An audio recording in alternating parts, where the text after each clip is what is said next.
Assalamualaikum warahmatullahi wabarakatuh. Sahabat Al-Quran Karim dimana saja berada, mudah-mudahan selalu rahmat Allah, perlindungan Allah menyertai kita semua. Diterangkan di dalam kitab At-Tuhfatul Mardiyah bahwa dijelaskan babu bayani sholatil lati takunu sababan fi qada'il hajat. Ini satu bab menjelaskan sholat yang dimana sholat itu menjadi sebab terhasilnya hajat keinginan kita. Mudah-mudahan kita bisa menjalankannya sehingganya hajat kebutuhan kita, baik kebutuhan dunia kita, baik kebutuhan akhirat kita, diijabah, dikabul oleh Allah Subhanahu wa ta'ala. Maka i'lam hafizakallah faraja'an kama anta fi anna qadahal hawais 'ala Allahi wa qad khuliqal asbab. Ketahuilah sesungguhnya menunaikan kebutuhan-kebutuhan kepada Allah, dan sungguh telah Allah ciptakan sebab-sebab dari meluluskan hajat-hajat kita.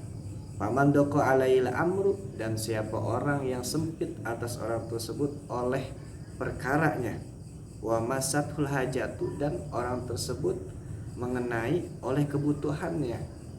Artinya orang tersebut mempunyai kesempitan, di sisi yang lain dia mempunyai kebutuhan, sedangkan sebab untuk mencari kebutuhan tersebut sempit buat orang tersebut. Bisilahi dinihi wa dunyahu, di dalam memperbaiki agamanya dan dunianya. Keadaannya sempit, di satu sisi butuh kebutuhan duniawi, maka di sini falyusolli hadhihi sholata, maka hendaklah orang tersebut sholat dengan ini sholat, maka disebut sebagai sholat hajat yang kita laksanakan. Waqad ruya an Wahabin, dan sungguh diriwayatkan dari Wahab, annahu qala, sungguhnya Bapak Wahab ini berkata, inna mina du'a illadzi la yuraddu ayyusalliyal abdu isnai asyara rakaatan, bahwa sesungguhnya dari doa yang tidak bakal ditolak, ayyusalliyal abdu, pertama bahwa sholat seorang hamba, isnai asyarata rakaatan, akan 12 rakaat. Maka kata Bapak Wahab meriwayatkan hadis baginda Nabi Muhammad bahwa ketika seorang ingin doanya tidak ditolak, bahwa hendaklah dia, si hamba tersebut, sholat 12 rakaat. Yaqra'u fi kulli raka'atin bi ummil kitab, kemudian dia bertakbir, saya niat melaksanakan sholat hajat. Yaqra'u, membaca seorang tersebut, fi kulli raka'atin, pada tiap satu rakaatnya, bi ummil kitabi, dengan membaca surah Fatihah. Wa ayatil kursi, dan kemudian membaca ayat kursi. Wa ilahukum ilahu wahid, sampai akhir. Wa qul huwallahu ahad, dan kemudian membaca surah qul huwallahu ahad sampai akhir.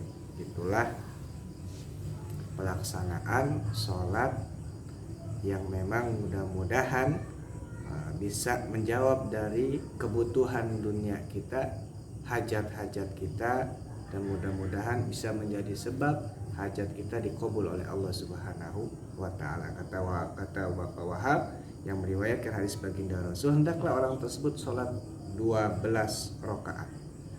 Berarti kalau 2 rakaat kita mengerjakannya, maka 6 kali kita melaksanakan sholat. 6 kali pelaksanaan sholat, 2 menjadi 12 rakaat. Maka baca di awal di setiap rakaat tersebut Fatihah, kemudian ayat kursi, dan kemudian surah qul huwallahu ahad. Begitu pula di rakaat kedua, sama dengan membaca Al-Fatihah, kemudian ayat kursi, dan qul huwallahu ahad. Dan begitupun sholat seterusnya, rakaat ketiga, keempat, atau seterusnya sampai 12 rakaat. Adapun kita pelaksanaan 12 rakaat itu boleh langsung 12 rakaat ataupun kita potong menjadi 2 menjadi 6 kali kita melaksanakan sholat, seperti gambaran kita sholat tarawih. Kemudian yaqra'u fi kulli raka'atin bi umil kitab. Kemudian faida parogo, ketika selesai dari pelaksanaan sholat tersebut, kharra sajidan, kemudian seorang tersebut hendaklah dia sujud kepada Allah. Semua kemudian qala membaca doa ini orang tersebut.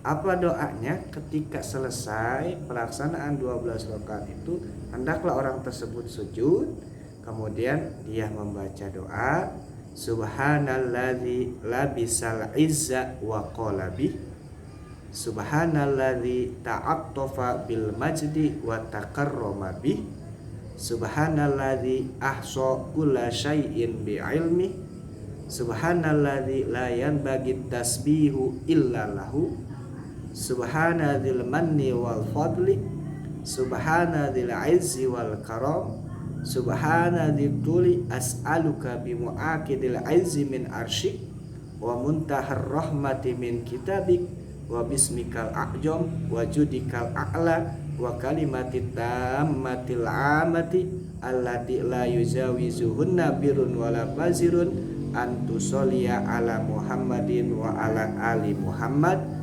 Sampai situ doanya. Kemudian sumayas alu hajatahu, kemudian baru memohon pada saat sujud itu, memohon hajat, keinginan kita kepada Allah Subhanahu wa taala.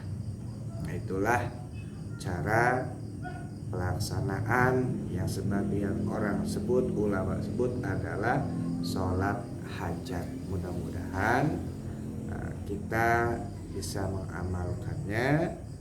Tadi 12 rakaat, yang lebih utama adalah selesai kita dari pelaksanaan sholat isya, kemudian kita sholat ba'diyah isya, kemudian kita lanjutkan, kalau memang mampu kita lanjutkan untuk sholat hajat, atau kita tidur terlebih dahulu, kemudian selesai bangun kita sholat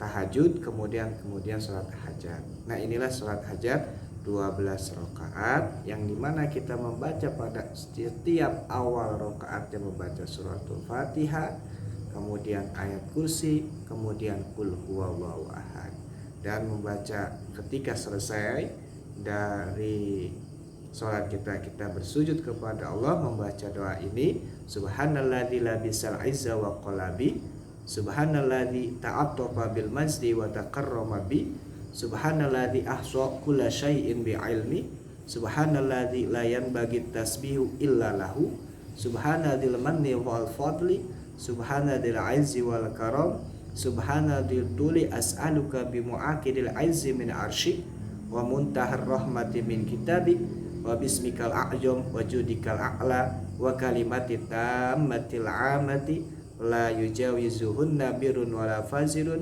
antusollia ala Muhammadin wa ala ali Muhammad.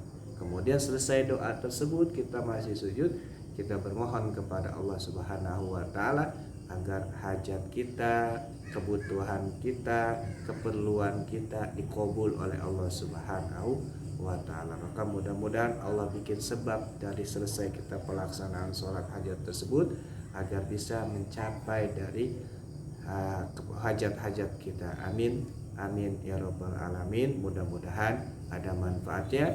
Wabillahi taufiq wal hidayah. Assalamualaikum warahmatullahi wabarakatuh.